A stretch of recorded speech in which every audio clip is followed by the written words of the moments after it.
what is the definition of overtraining? Overtraining is excess of the things that you can do regularly, whether it's a workout program or a physical therapy program. It's excess of what you're doing to either build your body up, make yourself stronger, make yourself more flexible. Maybe it's running, maybe it's just getting better with physical therapy. It's just excess of. It's exactly like what it sounds. And the question was, can you actually overtrain? Meaning, can you go beyond a point of exercise, of stretching, where it becomes detrimental, where it becomes harmful? We have had some individuals in the past who have overtrained. That actually is one of the number one reasons that people come into therapy. So the short answer is yes, you absolutely can overdo it. You can overdo it in the gym. You can overdo it in the pool. You can overdo it on the track. You can overdo it. So the short answer is yes. But I want to talk and backtrack a little bit about why you can overdo it. So there's a number of things that have to go into your body's ability to adapt. And one of that is by towing the line. And when I say that, you might not know what I mean right off the bat. Sorry, I'm fidgeting a lot today with the phone, so bear with me, everybody. But what I mean when I say towing the line is that you have to know that in order for your body to adapt, you do have to push the boundaries a little bit. So you have to go into a zone where maybe you're at a new weight and you're lifting a heavier weight and it feels a little bit uncomfortable, or you're running a little bit farther and it feels a little bit uncomfortable, or you're swimming a little bit longer and it feels a little bit uncomfortable. That is a good stress on the body. When we stress our muscles, when we stress our tendons in a good way, they will start to adapt. How they do that, whether it's lifting, whether it's cardio, whether it's other kinds of training, is by the muscles specifically. They do what we call hypertrophy. Hypertrophy means that they get little micro tears throughout the muscle belly. So if this is the muscle belly, they get little micro tears throughout the muscle belly, and that signals to your body to build more muscle. So you take lifting, for example. You have a lifting routine. You get all those little micro tears because you've pushed it a little bit. You've started a new weight when things felt easy. Say you went up from 15 pounds to 25 pounds. You get those little micro tears, body signals, put on more muscle mass. Then that starts to feel easy. So you bump it up to 35 pounds. Micro tears, body says, more, okay. But when you progress too quickly, or you're doing this over and over and over and over and over, and never, a few things have to happen for you to really overtrain. You're not switching it up, meaning you're doing the same activities over and over and over, or the same workouts over and over and over, and you're not really changing gears at all. You are not just increasing, say, your weight, but you're also increasing your duration. So we look at a couple of things. We look at amount and we look at duration. So say you're increasing both and you're doing it for a longer period of time, so more weight and for a longer period of time. Or you're only working specific muscle groups over and over and over, and you're not working their counterparts. All of that can lead you into overtraining. So then what happens is our body, yes, it will adapt, but it will also plateau. Okay, so your body will plateau and we don't come back to baseline. So your body goes through a period when you start a new exercise program called DOMS, which stands for delayed onset muscle soreness. Delayed onset muscle soreness is a completely normal reaction of the body to new demands. Now, this should last after your workouts or after your new routine for about a period of 24 to 48 hours. If you are noticing that it extends well above and beyond that period of 24 to 48 hours, there is a chance that you are overtraining or overdoing it. Because that tells me, if it's not dissipating and going away pretty quickly, that it's more likely that the muscles are truly sore from being pushed too far, too fast. Now, there are things you can do to mitigate DOMS, things like ice and cross training and switching, gears, doing something else in the gym or with your teammates or however you choose to be active.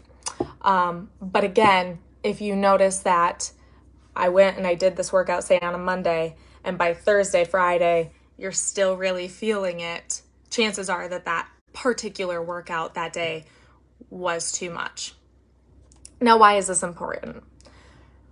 When you're not coming back down to baseline, so when your body's not returning, even though DOMS is normal and some soreness is normal, when your body is not returning back to its baseline, that probably tells us that some of those micro tears are still there.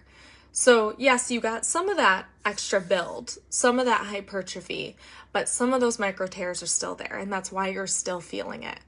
So then say you're still feeling it a little bit, but you go and you work out again, and say, especially if you do the same muscle group again, and then you're getting more. And 2 days goes by, you're not back to baseline, and you go and do more. Now you can see how it compounds, and it's like a trickle effect. So you've taken your body here, you've pushed the line. Okay, you push the line a little too far, your body doesn't come back to baseline. You push it too far, it doesn't come back to baseline. You're basically making yourself more prone to injury. Now, we have talked before about how you can continue to work through some discomfort, right? We've talked about how when you're training and when you're trying to get your body to adapt, a 0 to a 3 out of the 10 scale. So when a doctor asks you or a physical therapist asks you, what's your pain out of 10? That's the scale I'm talking about. 10 is obviously most severe, and a 0 would be nothing.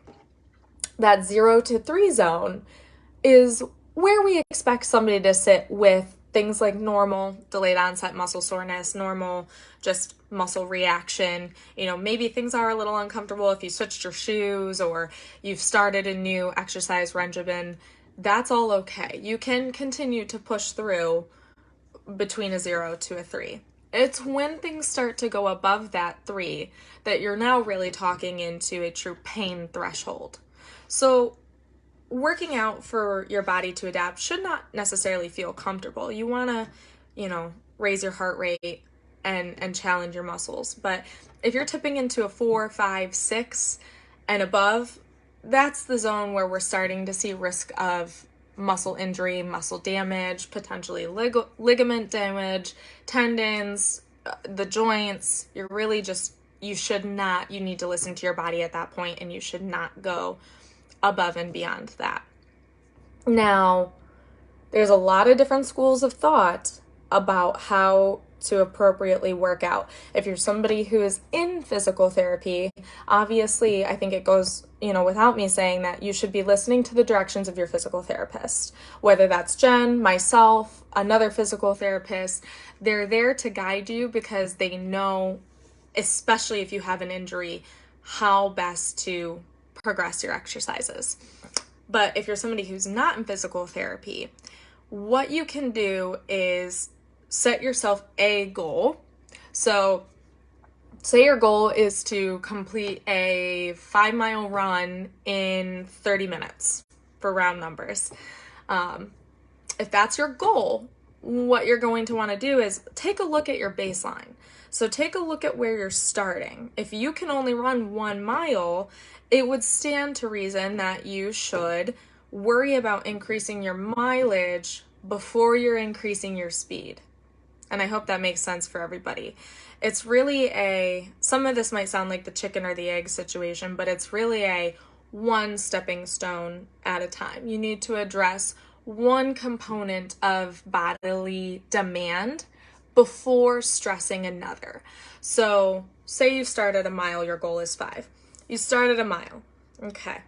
Then you push it to 2, but you're still keeping maybe a 12 to 15 minute pace. Then you push it to 3, still at that 12 to 15 minute pace, but you're increasing your duration. Once you hit that 5 mile and that 5 mile is comfortable, then you start looking at increasing your speed. But what can happen is if you're increasing both your speeds, so say you're running at a pace of 8 minutes and increasing to 2 miles and then 3 miles and then bumping it down to 7 minutes, you're really making yourself and your body vulnerable to injury. So I know this was a lot of information to talk about overtraining, and the very, very simple answer is yes, you absolutely can overtrain.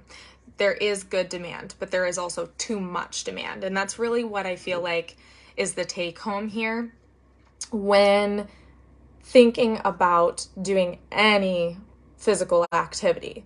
Good demand versus too much demand. And you do have to know your body's limits when it comes to too much demand. So my advice is always to everybody, like I already said, to take your time, address one component at a time, one stepping stone at a time. And a lot of my transformation challengers will tell you that that's exactly what we've been doing. So if we progress arms one week, we're not changing anything else. If we progress running another week, we're not changing anything else. And the same goes for anything that we give you. So if we say to do 3 sets of 10, 4 sets of 10, 5 sets of 10 twice a day, that's perfect and we want you to do that. But there is a point in time where you can go above and beyond that and stress the muscles too much. So if you're doing 6, 7, 8, 9, 10 times a day, then that would be too much. The other part of overtraining that I feel like often gets overlooked is that overtraining can also tip you into a nutrition deficit. So if you are steadily increasing your body's demands, you also have to increase your nutrition to meet those demands.